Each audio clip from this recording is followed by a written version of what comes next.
गृह राज्य मंत्री जवाहर सिंह बेढम अपने निजी दौरे पर अलवर पहुंचे, जहां उन्होंने संघ कार्यालय केशव कृपा में संघ के पदाधिकारियों के साथ महत्वपूर्ण बैठक की। इसके बाद वे अलवर सर्किट हाउस पहुंचे, जहां उन्होंने परिवादियों की समस्याओं को सुना और उनके समाधान का आश्वासन दिया। बैठक के बाद मीडिया से बातचीत करते हुए बेढम ने राज्य में बढ़ते साइबर अपराधों पर चिंता व्यक्त की। उन्होंने कहा कि साइबर अपराधी फर्जी सूचनाएं फैलाकर राज्य में अस्थिरता पैदा करने की कोशिश कर रहे हैं। जयपुर, अलवर और राजस्थान के विभिन्न हिस्सों में सचिवालय, क्रिकेट स्टेडियम, स्कूल और बड़े अस्पतालों को बम से उड़ाने की धमकी भरे ईमेल प्राप्त हुए हैं। बेढम ने स्पष्ट किया कि ऐसे असामाजिक तत्वों के खिलाफ सख्त कानूनी कार्रवाई की जा रही है और उन्हें किसी भी हाल में बख्शा नहीं जाएगा। इसके अलावा खैरतल क्षेत्र में एक व्यक्ति द्वारा सोशल मीडिया पर पाकिस्तान समर्थक और भारत विरोधी पोस्ट साझा करने का मामला भी गृह राज्य मंत्री के संज्ञान में आया। उन्होंने इस मामले में जिला पुलिस अधीक्षक से बातचीत कर दोषी के खिलाफ कानूनी कार्रवाई करने के निर्देश दिए हैं। देखिए, मैं तो अलवर अपनी निजी यात्रा पर आया हुआ था और निजी यात्रा पर आकर के यहाँ मेरे यार मित्रों से, दोस्तों से मिला हूँ और मिलकर के वापस चला जाऊंगा। सबसे बड़ी बात है कि आपकी सरकार में लगातार धमकियों के ईमेल आ रहे हैं। अलवर में भी मिनी सचिवालय 2 बार आ चुका है, जयपुर आ चुका है, बूंदी आ चुका है, जोधपुर आ चुका है। क्या कहना चाहिए? देखिए, आप समझ सकते हैं कि आजकल साइबर फ्रॉड में कुछ शातिर लोग झूठी सूचनाएं प्रेषित करते हैं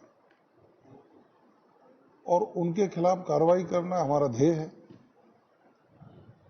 तो जैसे ही झूठी सूचना मेल द्वारा या किसी दूसरे इंस्ट्रूमेंट द्वारा हमें प्राप्त होती है, हम तुरंत उसकी कार्रवाई भी करते हैं और जो गलत काम करने वाले लोग हैं उनके खिलाफ कानूनी कार्रवाई जो प्रावधानों में वो बनती है, वो कठोर से कठोर कार्रवाई करने का काम करते हैं। कई मामले सामने आए, उसमें कितने मुकदमे दर्ज किए हैं, अब तक कितने लोग पकड़े गए हैं और वो लोग कहाँ के हैं?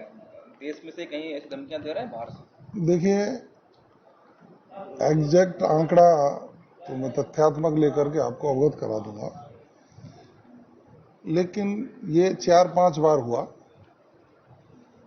एक बार हमारे शैक्षणिक इंस्टीट्यूट पर मेल भेज करके उनको उड़ाने की धमकी दी। माननीय मुख्यमंत्री जी के नाम से मेल किया, जेल से धमकी हुई। और अब जब ये चल रहा था तो कभी एसएमएस स्टेडियम को, कभी, लेकिन जेल वाली धमकी जो आई थी तो उनके खिलाफ कार्रवाई की, जो अधिकारी थे उनके खिलाफ भी विभागीय कार्रवाई की है।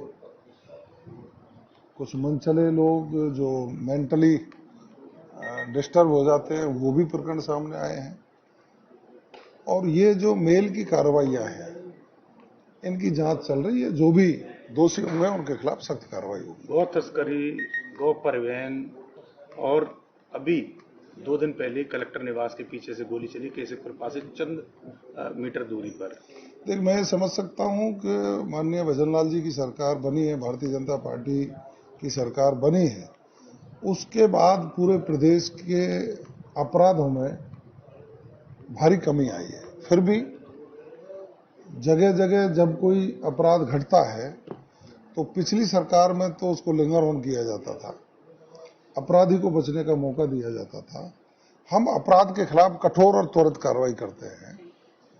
जहां भी कोई अपराधी किसी अपराध को अंजाम देता है तो हमारी पुलिस वही पुलिस है।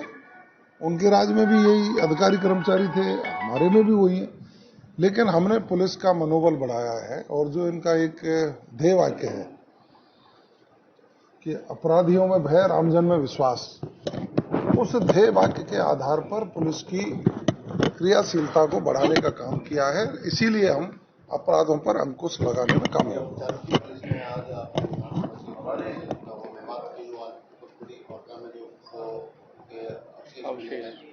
शादी भी हम पार्टी की बात, ये परसों की घटना है। जीतरेड़ी गांव में एक कोई शादी समारोह था और उन लोगों ने अपने रिश्तेदारों को खुश करने के लिए एक गाय का वध किया। 130 किलो के आसपास गोमांस बरामद हुआ है। सूचना मिली, त्वरित जालू की पुलिस ने कार्रवाई की और पूरी मुस्तैदी के साथ लगातार उनके ठिकानों पर दबिश दी जा रही है। और मैं ये कह सकता हूं कि वो चूहे के बिल में भी घुस जाएंगे तो वहां से भी उनको पूंछ पकड़ करके सलाखों के पीछे पहुंचाने का काम हमारी पुलिस करेगी। वैसे नगर विधानसभा क्षेत्र में अपराध गौ तस्करी का 0 के करीब है, लेकिन किसान गाय पालता है। किसान की संज्ञा में वो लोग भी आते हैं, अपने ही घर पर बंधी हुई गाय या दूध के बहाने से खरीद कर गाय लाकर अपने किसी समारोह में रिश्तेदारों के लिए खुश करने के लिए अपने ही गाय को काट करके इस तरह का कृत्य कोई करेगा तो उसके खिलाफ भी उतनी ही कठोर कार्रवाई होगी जो गौ तस्करों के खिलाफ होती है, और हम निश्चित रूप से इसमें सफल होंगे। खैरथल में एक पोस्ट किसी व्यक्ति द्वारा शेयर की गई है, इसमें पाकिस्तानी पोस्ट भी शेयर है और भारत के खिलाफ है। मैं अभी एसपी से बात करूंगा, मेरे संज्ञान में अभी आया है, जिसने भी डाली है उसके खिलाफ कानूनी कार्रवाई करेंगे।